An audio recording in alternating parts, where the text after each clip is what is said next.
Waalaikumsalam warahmatullahi wabarakatuh.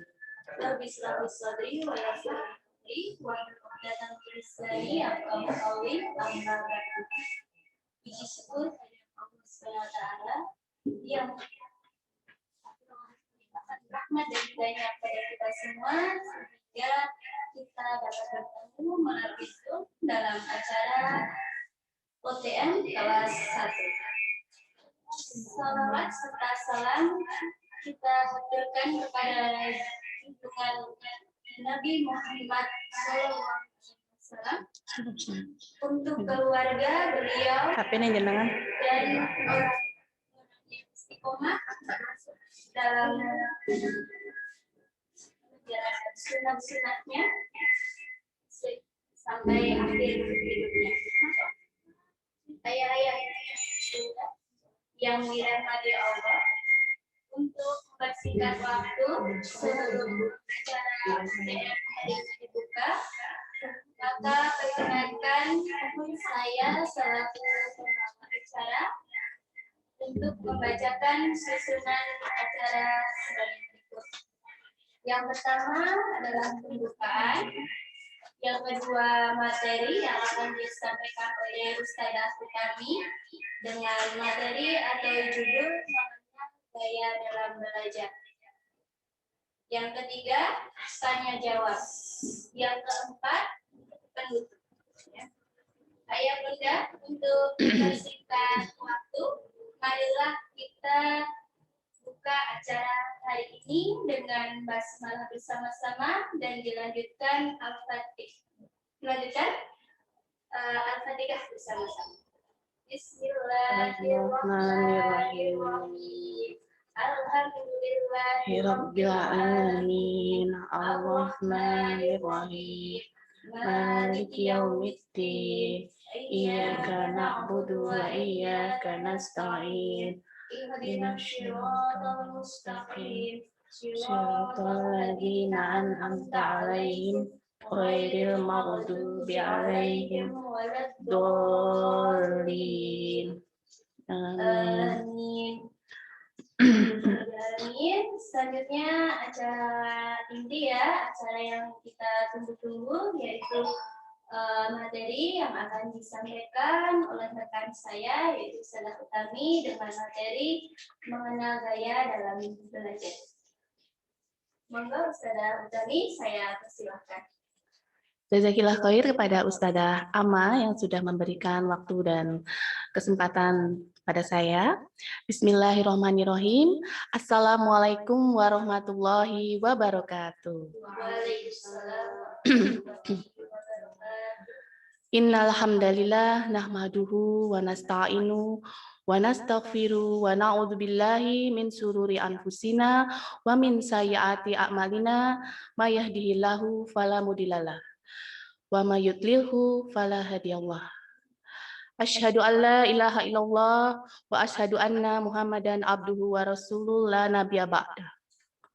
Puji dan syukur kita panjatkan kehadirat Allah Subhanahu wa taala yang telah memberikan limpahan rahmat serta karunia-Nya pada hari ini berupa nikmat Islam, nikmat iman dan nikmat kesehatan sehingga kita pagi ini bisa berkumpul bersama ayah bunda sekalian untuk menghadiri acara OTM yang diselenggarakan oleh SDIT Cahaya Insani Temanggung. Salawat dan salam tidak lupa kita haturkan kepada junjungan kita Nabi besar Muhammad Sallallahu Alaihi Wasallam beserta para keluarga, sahabat dan handai tolan. Semoga kita semua senantiasa mendapat syafaatnya di yaumil akhir nanti. Allahumma amin. Ayah bunda yang dirahmati Allah, baiklah saya dalam kesempatan ini akan berbagi sharing bersama ayah bunda materi hari ini tentang bagaimana gaya dalam belajar. Mengapa kita penting mengetahui gaya belajar anak? Karena gaya belajar anak itu nanti akan menentukan keberhasilan anak dalam menyerap pembelajaran itu sendiri. Monggo kepada Ustazah Ana, sila bisa membantu saya untuk men-share materi pada pagi hari ini. Ya, gaya dalam belajar. Monggo next. Imam Ibnul Qayyim, yang tadi Ustazah, Imam yang slide pertama. Ya. Slide pertama Ustazah.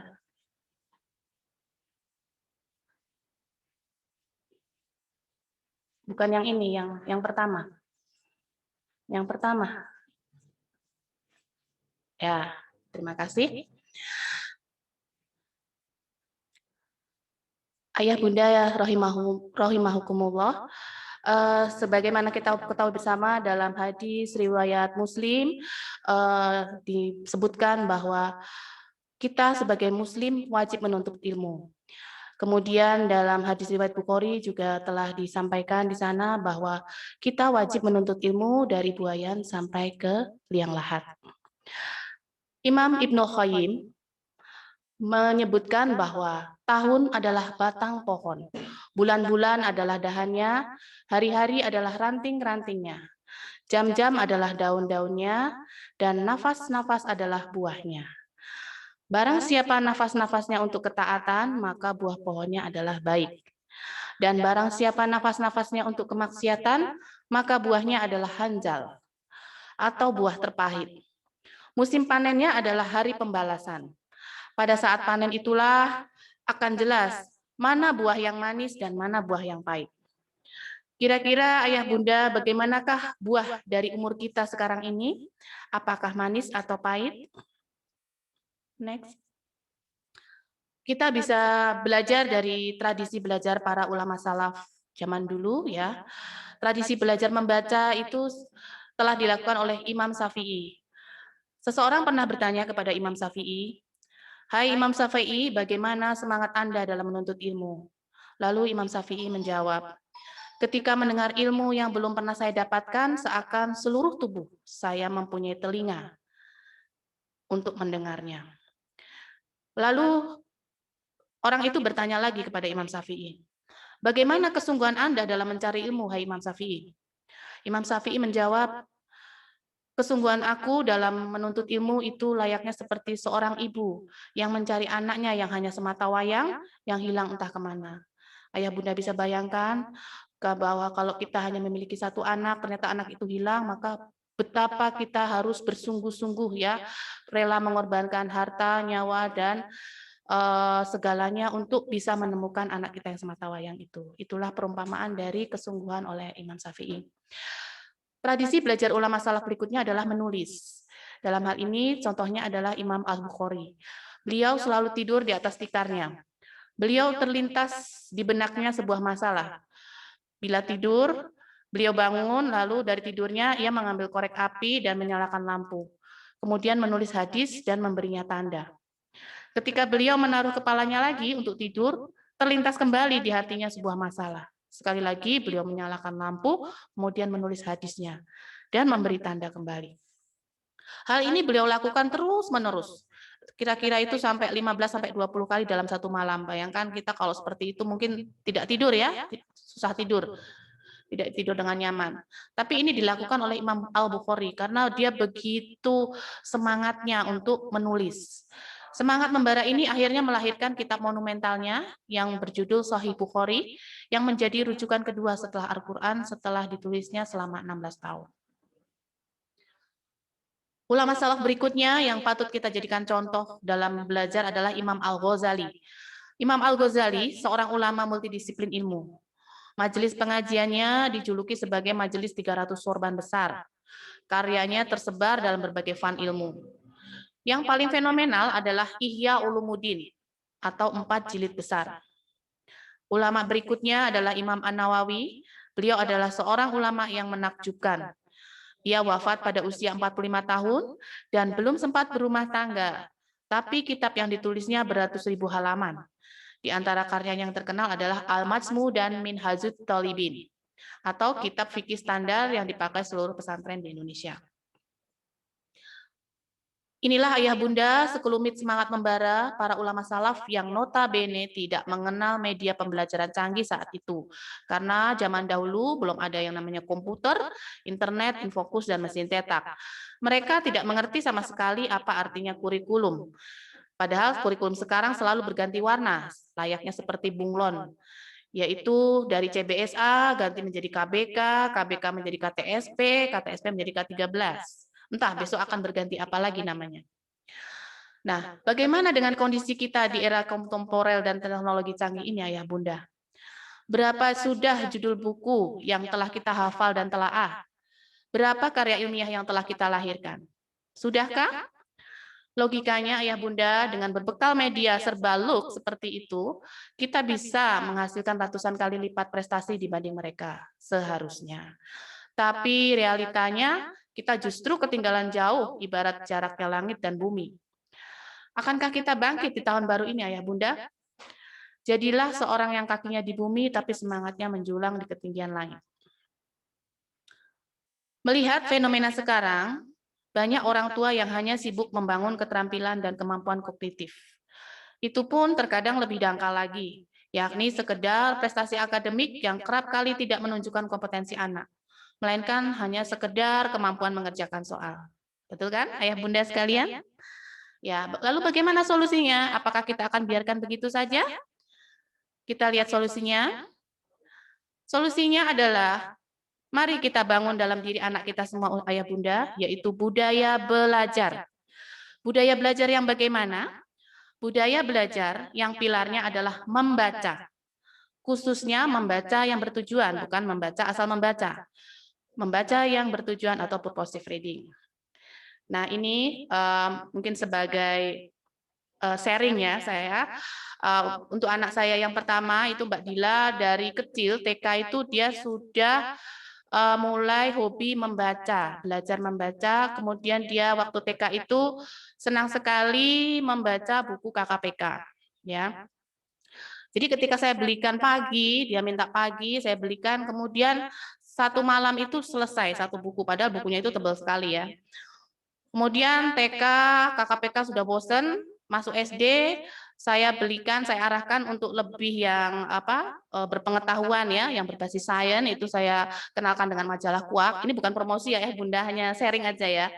Supaya dia lebih bisa mengkerucut, oh aku harus belajar ini, tujuannya agar aku pandai, agar aku wawasannya lebih dalam lagi, lebih tahu banyak lagi tentang sains, karena di Kuak itu memang yang dibeberkan adalah masalah sains kehidupan dalam bentuk cerita komik ya, komik bergambar yang sangat menarik untuk anak-anak usia kelas 1 yang baru belajar membaca, dan tulisannya juga besar-besar. Insya Allah anak-anak nyaman dengan itu. Kemudian naik ke jenjang berikutnya, kelas 6 saya mulai belikan buku yang agak berat. Itu buku novel. Sebenarnya dia minta sendiri sih, nggak saya cuman saya arahkan buku ini Mbak, ini lebih bagus gitu ya. Dan ini salah satunya adalah buku tentang ranah 3 warna.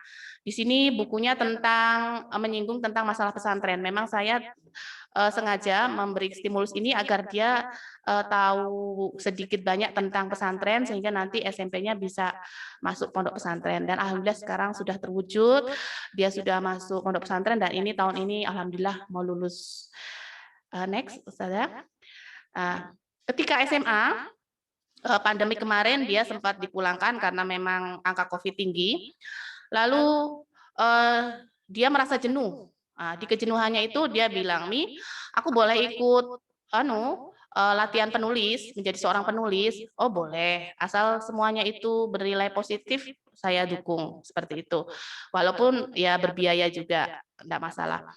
Kemudian dia coba ikut itu selama 2 bulan, dan alhamdulillah ternyata coretan yang dia tulis itu bisa dijadikan sebuah buku, judulnya Sekeping Hati untuk Kiki, yang mungkin ayah bunda kemarin yang pernah ikut andil dalam Food Suara untuk karya bukunya Mbak Dila, saya ucapkan jazakumullah khairan katsiran atas dukungannya, dan alhamdulillah Mbak Dila bisa meraih award dari Ruang Karya sebagai kategori penulis solo terbaik.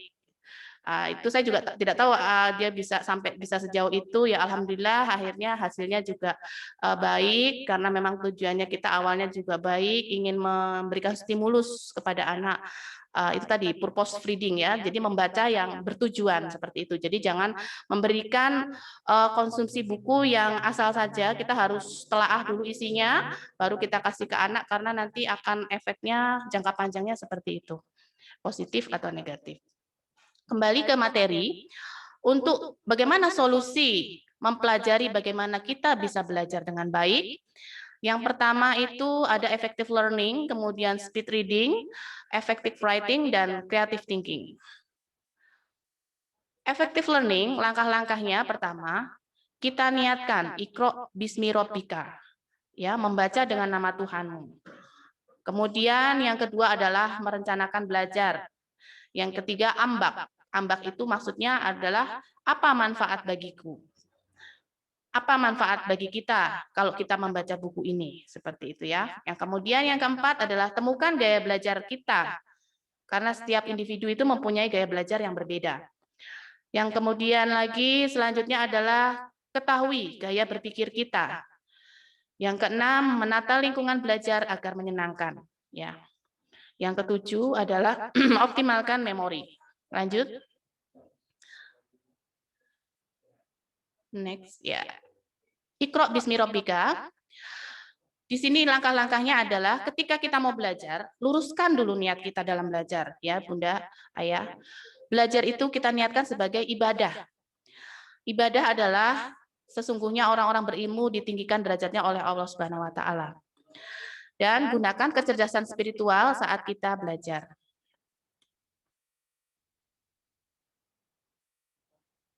Yang kedua, merencanakan belajar. Dalam merencanakan belajar, yang harus kita tetapkan adalah pertama sasaran belajar, ya. Sasarannya kita kemana? Mau belajar sains, ya berarti buku sains yang kita pakai. Kemudian pilih narasumbernya, ya. Narasumbernya insya Allah kita harus pilihkan dengan tokoh-tokoh penulis Muslim, ya, agar anak kita tidak tersesat nantinya dengan buku bacaan yang dia baca. Kemudian tetapkan waktu belajarnya atau buat jadwal pelajaran. Yang ketiga, apa manfaatnya belajar bagiku? Dengan mengetahui manfaat, itu akan menjadikan sebuah sumber motivasi bagi kita, Ayah Bunda. Kita menjadi lebih semangat dalam belajar ketika kita tahu manfaat. Oh, ternyata kalau aku belajar dari majalah Kuak, aku bisa mengetahui ilmu-ilmu ilmu-ilmu sains, ya, perkembangan ilmu sains dari itu tumbuhan, hewan, dan belajar untuk mencintai makhluk ciptaan Allah dan belajar juga untuk menjaga kelangsungannya. Yang kedua, belum selesai. Yang kedua adalah tuliskan sebanyak mungkin manfaat mempelajari sesuatu. Yang ketiga, memiliki kejelasan tujuan dalam belajar. Yang keempat, ketahuilah dampak negatif kita jika tidak belajar. Yang kemudian selanjutnya, yang keempat, temukan gaya belajar Anda. Ya, ada macam-macam gaya belajar di sini, Ayah Bunda. Yang pertama itu adalah visual. Visual adalah belajar dengan cara melihat. Yang kedua, auditorial, anak belajar dengan cara mendengar. Yang ketiga, kinestetik, anak belajar dengan cara bergerak, bekerja, dan menyentuh.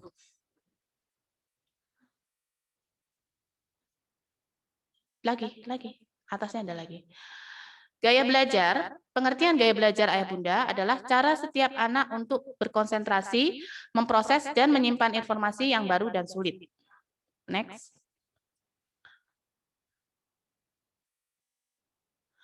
Adapun urgensi dari kenapa kok kita harus memahami gaya belajar anak? Ya, yang pertama itu adalah karena setiap anak mempunyai proses informasi yang berbeda. Anak kembar pun memiliki proses informasi yang berbeda. Maka, jika guru hanya menggunakan satu gaya belajar saja, akan mengganggu kenyamanan anak dalam belajar.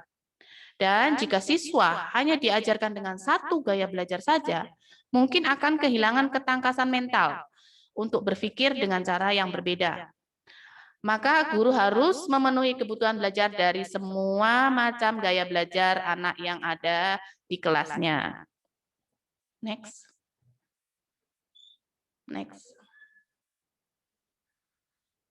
Gaya belajar dari tokoh terkenal. Kita ketahui bersama bahwa Albert Einstein itu seorang ilmuwan besar, ya Ayah Bunda. Tapi kalau kita lihat masa lalunya, ternyata dia punya kebiasaan suka melamun. Dan guru-gurunya di Jerman mengatakan kalau dia tidak akan pernah berhasil menjadi apapun. Pertanyaan Einstein ketika di kelas dianggap merusak suasana. Teman-temannya beranggapan bahwa lebih baik kalau Einstein tidak berangkat sekolah. Akhirnya Einstein berusaha berjuang sehingga akhirnya bisa menjadi ilmuwan terbesar sepanjang sejarah. Tokoh berikutnya adalah Winston Churchill. Beliau lemah sekali dalam belajar, gugup jika berbicara, dan agak gagap dan cedal. Namun dengan kegigihannya ternyata dia bisa menjadi seorang pemimpin dan orator terbesar abad ini.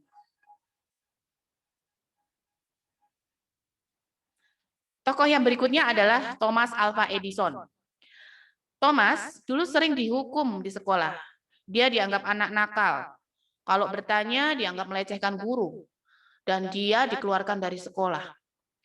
Akhirnya karena keprihatinan ibundanya, Thomas akhirnya dididik ibunya di rumah dengan model pembelajaran yang waktu itu dianggap aneh oleh orang-orang sekitarnya. Menurut ibunya, belajar adalah sesuatu yang menyenangkan. Dia tanamkan itu kepada Thomas Alva Edison. Lalu ibunya membuat sebuah permainan untuk mengajar Edison agar dia lebih enjoy ya melakukan pembelajaran di rumah. Disebutnya itu sebagai eksplorasi dunia pengetahuan yang mengasyikkan. Edison mula-mula kaget, aneh gitu ya, nggak seperti sekolah yang diajarkan ibunya. Tapi lama-lama ia menjadi bergairah. Selanjutnya dia mulai belajar dengan cepat dan ibunya tidak perlu lagi mengajarinya. Bahkan dia terus mengeksplorasi, bereksperimen, dan otodidak. Pelajaran apa yang bisa kita ambil dari mereka ayah bunda? Pelajaran pertama adalah setiap manusia atau anak itu memiliki gaya belajar yang unik. Setiap manusia memiliki kekuatan tersendiri. Gaya belajar anak itu khas, tidak ada yang sama, sebagaimana layaknya tanda tangan. Tidak ada gaya belajar yang lebih baik atau lebih buruk daripada yang lain. Gaya belajar visual.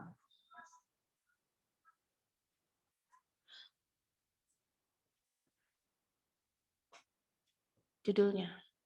Ya, yang pertama, gaya belajar visual itu belajar dengan cara melihat. Bisa kita lihat ciri-ciri anak yang mempunyai gaya belajar visual itu yang pertama adalah lirikan matanya itu selalu ke atas bila dia berbicara. Berbicaranya cepat. Mata, penglihatan visual juga sangat berperanan penting ketika dia belajar. Metode apa yang harus digunakan guru untuk mengajar anak visual? Yang pertama adalah kita sebagai guru harus lebih banyak memainkan alat peraga. Harus lebih banyak menyediakan peraga-peraga dan media pembelajaran yang menarik di kelas. Kemudian ajak anak ke objek yang berkaitan dengan pelajaran. Misalnya saja kita akan mengamati komunitas sawah. Alangkah baiknya kalau kita mengajak anak-anak ke sawah dan langsung mengamati di sana real yang ada, apa saja komunitas yang ada di sawah tersebut, anak bisa melihat, kemudian menulis langsung ke catatan, dan dia akan menikmati pembelajaran itu karena berada di alam bebas ya, tidak hanya di kelas melulu. Kemudian kita juga harus menunjukkan alat peraga langsung ke anak. Misalnya kita mau belajar tentang peta ya. Kemudian kita sediakan alat peraga berupa globe, bola dunia, itu anak akan senang sekali ya. Kita putar globenya itu, nanti anak mengamati ya. Di situ dia akan lebih melihat realita, oh ternyata Australia ada sebelah sini, Indonesia di sebelah sini. Jadi real langsung kenyataannya sesuai geografi yang ada. Kemudian jangan lupa kita menggambarkannya di papan tulis ya, membuat resume dengan gambar yang menarik. Next. Next. Anak bergaya belajar visual bisa kita lihat dari bahasa tubuhnya dan ekspresi mukanya. Dia cenderung selalu di depan agar dia bisa melihat dengan jelas. Kemudian mereka berpikir menggunakan gambar, sehingga belajar mereka itu lebih cepat menggunakan tampilan visual. Contohnya seperti diagram, buku pelajaran bergambar, dan video. Di dalam kelas, anak visual itu lebih suka mencatat sampai detail-detailnya untuk mendapatkan informasi. Ya ini saya buktikan pada anak saya yang nomor 1 itu, ternyata dia memang cenderungnya mempunyai gaya belajar visual. Saya lihat catatan-catatannya itu sangat rapi, kemudian di highlight ya. detail seperti itu. Jadi dia lebih mudah untuk belajar. Kemudian ciri-ciri gaya belajar visual yang harus kita ketahui dari anak kita. Yang pertama adalah dia punya pola berbicara agak cepat, kemudian mementingkan penampilan dalam berpakaian atau presentasi. Ya, kayak tadi pagi saya mau berangkat, Bunda, yang ribut penampilan saya itu Mbak Dila. Umi kerudungnya mau tak buat seperti ini ya, tak buat seperti ini. Oh, enggak usah Mbak, biasa aja gitu. Ternyata memang dia itu sangat memikirkan penampilan dan saya lihat di teori yang saat ini saya harus sampaikan ke ayah bunda, ternyata memang banyak kesamaannya. Dia memang pola bicara agak cepat, kemudian dia kalau mau berangkat les itu heboh, satu lemari itu pakaian dikeluarin semua, dia coba satu-satu, dan akhirnya nanti kalau udah cocok, dia agak lama itu berdandan, dia baru berangkat. Ketika dia sudah pede, merasa sudah match semuanya, dia baru berangkat les, seperti itu. Kemudian dia tidak mudah terganggu oleh keributan, dan mengingat yang dilihat daripada yang didengar. Lebih suka membaca daripada dibacakan. Ini saya rasakan ketika dia TK itu dia lebih suka membaca sendiri, walaupun waktu itu bacanya masih terbata-bata ya, belum lancar sekali. Dia lebih suka membaca sendiri. Saya tidak pernah membacakan dongeng untuk dia. Kemudian bacanya cepat. Ya saya buktikan ketika saya belikan ke KPK pagi, malam itu sudah selesai. Besok minta lagi ya, Mi. Waduh, nek minta tiap hari terus payah ini. Kamu harus nabung ya, Mbak, karena lumayan. Ketika kita beli KPK yang bukan yang edisi spesial itu sekitar harganya 25.000. Tapi kalau yang edisi spesial yang bukunya lebih besar itu sekitar 50.000. Dan saya ajarkan itu kepada dia untuk kalau memang mau hadiah kamu harus prestasi seperti itu. Saya berikan buku kalau dia misalkan ulangannya bagus atau dia hafalannya selesai sesuai dengan target dan sebagainya. Dia pembaca cepat dan tekun. Ya saya akui memang dia bacanya cepat dan tekun dalam belajar. Senangnya menyendiri di kamar karena dia memang tidak ingin terganggu biar bisa fokus. Kemudian dia seringkali mengetahui apa yang harus dikatakan tapi tidak pandai memilih kata-kata. Dia lebih suka melakukan demonstrasi daripada pidato. Dia lebih suka musik daripada seni, mempunyai masalah untuk mengikuti instruksi verbal, kecuali kalau ditulis. Dan seringkali minta bantuan orang untuk mengulangi. Next. Strategi untuk mempermudah mengajarkan proses belajar kepada anak visual adalah, yang pertama, gunakan materi visual seperti gambar-gambar, diagram, dan peta. Kemudian yang kedua, gunakan warna untuk meng-highlight hal-hal penting. Yang ketiga, ajak anak untuk membaca buku-buku ilustrasi ya, salah satunya kayak KKPK itu bisa, atau yang bagus lagi itu kuak ya, karena memang sudah menjurus ya, kelas 1 sudah mulai belajar tentang sains seperti itu. Dan gunakan multimedia seperti komputer atau video yang selama ini kami sampaikan ke ayah bunda ya ketika PJJ. Kemudian yang terakhir adalah ajak anak untuk mencoba mengilustrasikan ide-idenya dalam gambar. Jadi mungkin setelah ayah bunda mengajak anak belajar di rumah itu, yang terakhir kita membuat rangkuman, tapi rangkumannya digambar seperti ini. Ya ini kalau ini pembelajaran kelas besar ya. Ini mind mapping tentang mapel IPA, tentang bentuk benda. Jadi kalau anak visual, dia lebih mudah memahami materi ini ketika dia melihat gambar. Di situ ada gambar benda padat, benda cair dan gas, ada contohnya, kemudian ada sifat partikelnya, dan lain sebagainya. Gaya belajar yang berikutnya adalah gaya belajar auditori. Next. Gaya belajar auditori itu kita bisa lihat anak auditori itu mempunyai kebiasaan lirikan ke kiri ke kanan mendatar bila berbicara, berbicaranya sedang-sedang saja. Siswa auditori belajar melalui telinga atau alat pendengaran. Kemudian guru yang mengajar siswa dengan tipe belajar visual itu sebaiknya dengan diskusi. Karena apa? Siswa mendengarkan info guru, dia dapat mencerna makna yang disampaikan dengan lebih baik melalui tone suara, ya, pitch control, nada rendah, tinggi, gitu ya. Tidak boleh datar saja, karena kalau kita datar saja itu kurang menarik. Dan anak mungkin akan pecah konsentrasinya dan lebih cenderung beralih ke kegiatannya sendiri. Kecepatan berbicara dan hal-hal auditori lainnya. Informasi tertulis mempunyai makna yang minim. Maksudnya anak-anak itu yang bertipe auditori itu sulit untuk memahami pembelajaran yang tertulis. Dia lebih senang mendengar. Biasanya dia menghafal lebih cepat dan membaca teks dengan keras atau dengan kaset.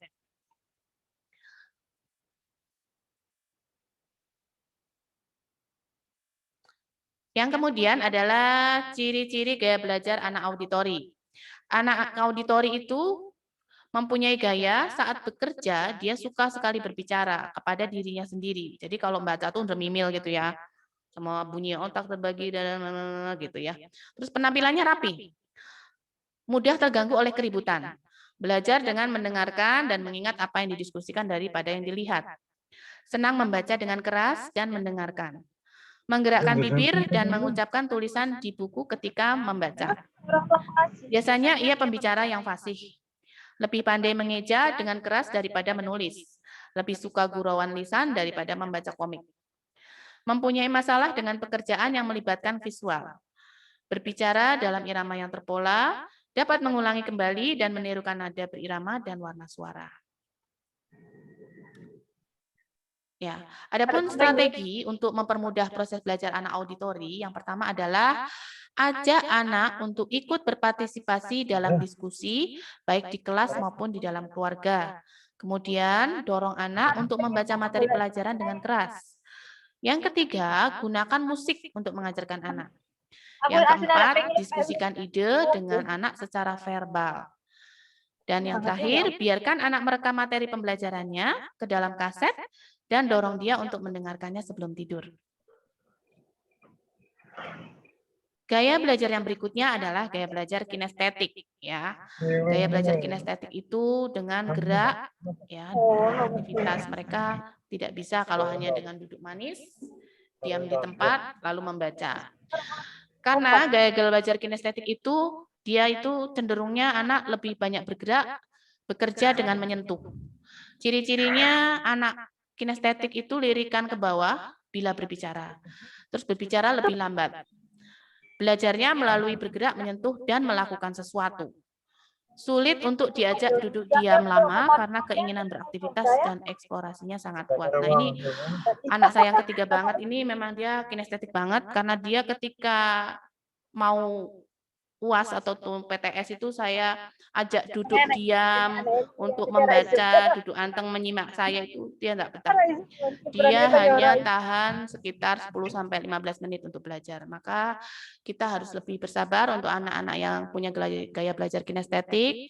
Ya, ciri-cirinya anak belajar gaya kinestetik ini yang pertama adalah berbicara perlahan, kemudian penampilannya rapi, tidak terlalu mudah terganggu dengan situasi keributan, belajar melalui manipulasi dan praktek, menghafal dengan cara berjalan dan melihat, menggunakan jari sebagai petunjuk ketika dia membaca, merasa kesulitan untuk menulis tetapi hebat dalam bercerita.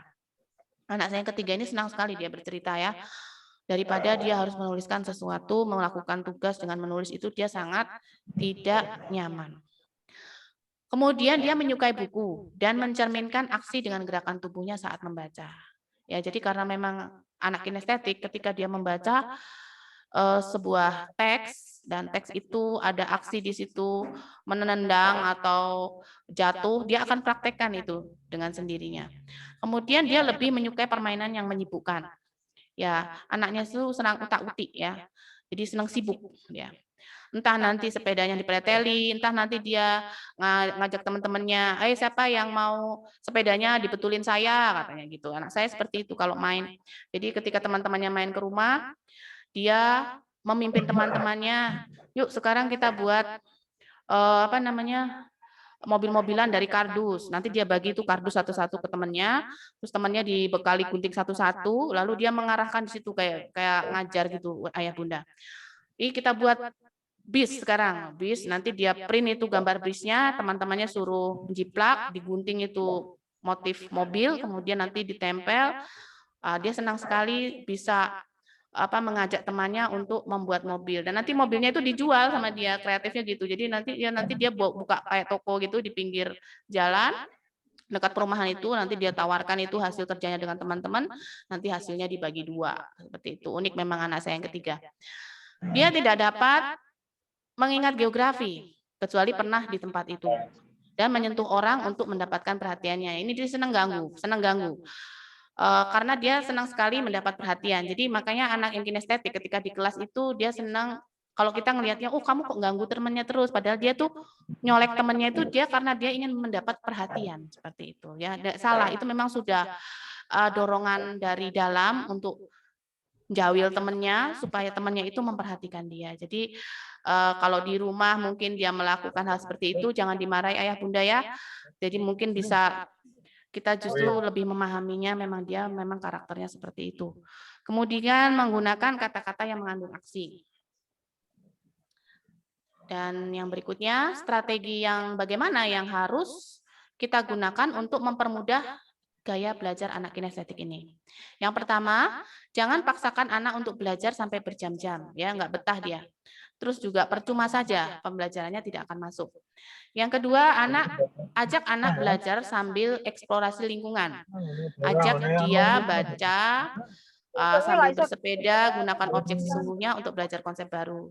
Yang ketiga, izinkan anak untuk mengunyah permen karet pada saat belajar. Yang keempat, gunakan warna terang untuk meng-highlight hal-hal penting dalam bacaan. Yang kelima, izinkan anak untuk belajar sambil mendengarkan musik. Ya, jadi memang anak saya itu Mas Hafiz senang sekali dia belajar baca itu sambil nyetel musik, entah musik apa saja terserah. Pokoknya dia harus belajar dengan diiringi musik. Nah, bagaimana cara mengkombinasikan ketiga tipe gaya belajar anak ini, yaitu gabungan dari visual, auditori, dan kinestetik? Yang pertama, cara mengkombinasikannya adalah saya dengar, saya lupa. Saya lihat, saya ingat. Saya lakukan, saya bisa memahami. Menggunakan seluruh cara belajar dengan cara pada saat mendengarkan ceramah, perhatikan penunjang visualnya. Yang kedua, pada saat membaca buku manual, berilah tanda pada informasi penting ya dengan meng-highlight gitu ya, diwarnai, dikasih stabilo ya, yang penting-penting. Kemudian pada saat mempelajari sebuah pekerjaan atau tugas baru, perhatikan baik-baik demonya. Next. Nah, untuk bisa belajar dengan baik, kita harus mengetahui gaya berpikir kita ya Bunda. Di sini otak kita terdiri dari otak kiri dan otak kanan. Otak kiri itu cenderungnya adalah lebih banyak digunakan untuk proses berpikir secara logika dan dalam berbahasa. Jadi berpikirnya cenderung secara metodis dan analitis. Otak kanan lebih berperan untuk proses intuitif dan visual. Jadi dia otak kanan itu berpikir tentang hal-hal yang kreatif dan artistik. Next. Bila kita ingin lebih logis dan sekuensial, maka langkah-langkah yang harus kita buat sebelum belajar adalah buat kerangka dulu. Buat prioritas, buat daftar. Mulailah dengan cepat dan selesaikan segera. Aturlah tempat kerja menjadi tempat yang menyenangkan, sehingga kita kerasan untuk bekerja. Kemudian tentukan sasaran berikutnya, waktu evaluasinya juga jangan lupa ditentukan. Bila kita ingin lebih kreatif dan terbuka, maka langkah-langkah yang harus kita lakukan pertama adalah brainstorming. Buat kerangka dalam hati, lakukan sesuatu yang baru atau berbeda, keluarlah dari rutinitas, bacalah buku atau ikuti pelatihan teknik berpikir kreatif. Tulislah ide-ide pada kertas kartu kecil atau storyboard. Yang terakhir, ini penting sekali menata lingkungan belajar ya, karena menentukan semangat kita, mood kita untuk belajar. Langkah-langkahnya adalah ciptakan suasana yang nyaman dan santai, tata perabotan, pencahayaan, temperatur, tanaman, dan kenyamanan. Nah, kalau anak saya yang nomor 1 itu, senangnya dia kamarnya ditata, lalu dia buat tulisan-tulisan di storyboard, dia tempel di situ impiannya, dia ingin masuk fakultas kedokteran, ditempel gambar fakultas kedokteran UI, kemudian nanti dia tempel di situ kata-kata semangat, ayo belajar, ayo jangan melempem, ayo semangat, sudah sampai mana kamu belajarnya. Nah, itu semua kecil-kecil itu ditempel. Jadi kamar dindingnya itu penuh dengan tempelan-tempelan tulisan motivasi. Juga ditaruh di dinding itu impiannya ya, digambar. Dia ingin sekolah di sana, dia tempel impiannya di kamar agar dia bisa senantiasa melihat impiannya dan dia tetap semangat dan tetap keep fight untuk bisa meraih impiannya itu. Yang kedua adalah ikuti tanda-tanda positif. Ya, misalkan kalimat-kalimat positif kayak tadi anak saya nulis semangat, sudah sampai mana kamu belajar, itu termasuk kalimat-kalimat positif. Ya. Kemudian foto-foto kesuksesan, ya, foto-foto orang sukses ditempel, boleh di dinding. Kemudian piagam-piagam, piala, plakat, medali yang sudah diperoleh dipasang di kamarnya, ya. Kemudian juga yang ketiga adalah pentingnya iringan musik. Ya, iringan musik ini untuk kita bisa relaksasi. Ya, ketika kita mendengar musik itu denyut nadi dan tekanan darah menurun, gelombang otak melambat sehingga otot-otot semua bisa rileks. Next. Enggak apa-apa ini. Yang ketujuh adalah optimalkan memori kita. Ya, langkah-langkahnya gimana? Langkah-langkahnya asosiasi indrawi, kemudian kontak emosional, kualitas yang menonjol berbeda, kebutuhan untuk bertahan hidup, hal-hal yang memiliki keutamaan pribadi, hal-hal yang diulang-ulang, hal yang pertama dan terakhir dalam suatu sesi. Inilah peta sukses belajar kita, Ayah Bunda. Jadi ketika pra belajar itu kita butuh motivasi, ya, butuh motivasi. Terus yang kedua kita harus mengenal gaya belajar kita apa, ya, apakah termasuk visual, auditori atau kinestesi. Kemudian kita juga perlu senam otak. Jadi yang perlu senam itu bukan hanya tubuh saja ya, tapi ternyata otak juga perlu senam. Kemudian setelah pra belajar, proses belajar. Ketika kita memasuki proses belajar, kondisi kita harus posisi alfa dulu. Kemudian jangan lupa berdoa seperti tadi ya, Iqra bismi rabbika. Kemudian yang berikutnya adalah teknik mencatat bebas. Perlu kita menulis hal-hal penting. Kemudian ada jeda break, ya makanya kenapa di SDIT itu ada waktu istirahat di antara perpindahan jam belajar, karena memang ini sangat dibutuhkan agar anak bisa merefresh lagi tenaga dan pikirannya, karena ketika kita fresh, itu kita bisa belajar dengan nyaman. Kemudian lingkungan menentukan ya, jadi kita harus mendukung anak-anak, apalagi sekarang PJJ itu anak-anak belajar di rumah, jadi kita harus mengkondisikan lingkungan. Nah, ini yang paling sulit mengkondisikan lingkungan. Apalagi ketika teman-teman sepermainannya yang kebetulan tidak dari SDIT sudah nyamperin ke rumah ya, Mas Hafiz, ayo kita main seperti itu. Wah, itu kita harus memahamkan juga ke teman-temannya bahwa oh Mas Hafiz masih belajar ya, nanti sampai jam 11. Nanti kalau mau main habis zuhur saja atau nanti sore saja seperti itu. Jadi kita juga harus mengkondisikan lingkungan walaupun itu kadang sulit ya. Dan kemudian ada peta pikiran seperti itu, mind map ya, seperti tadi mind map kalau anak yang visual itu perlu dengan ringkasan gambar yang menarik ya. Kemudian pasca belajar jangan lupa kita harus belajar mengingat. Jadi apa yang sudah kita baca kita ulang lagi dengan cara mengingat ya, flashback. Kemudian ada senam otak, review. Next. Nah, inilah Ayah Bunda, ternyata untuk bisa membentuk sebuah keahlian, kita memerlukan latihan dan pengulangan. Kami yakin Ayah Bunda bisa. Ya, next. Ayah Bunda bisa, dan satu-satunya kegagalan dalam hidup adalah kegagalan untuk mencoba. Jadi, jangan pernah putus asa. Kita harus selalu mencoba, walau kadang ada gagalnya. Demikianlah Ayah Bunda materi pada pagi hari ini. Saya kembalikan lagi waktu dan tempat kepada Ustadzah Ama.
Monggo, maaf tadi ada kesalahan ya Ayah Bunda.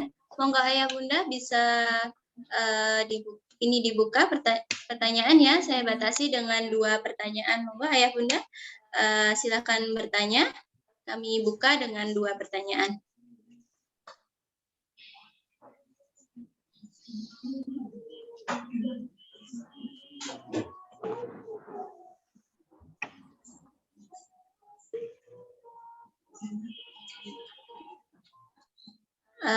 Saya tunggu. Apakah masih ada yang bertanya? Oh, mungkin belum ada ya.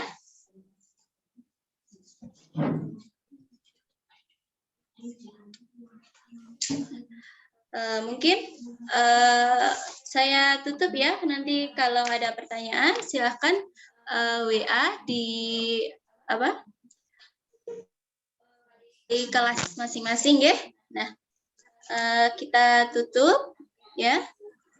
Jazakumullah khairan kasiran yang sudah mengikuti acara hari ini dengan lancar sampai selesai ya. Saya selaku pembawa acara memohon maaf yang sebesar-besarnya apabila ada tutur kata yang belum berkenan di hati ayah dan bunda. Dan sekian, mari kita tutup OTM hari ini dengan membaca hamdalah bersama-sama dan dilanjutkan doa kafaratul majelis bersama-sama. Alhamdulillahirabbil alamin.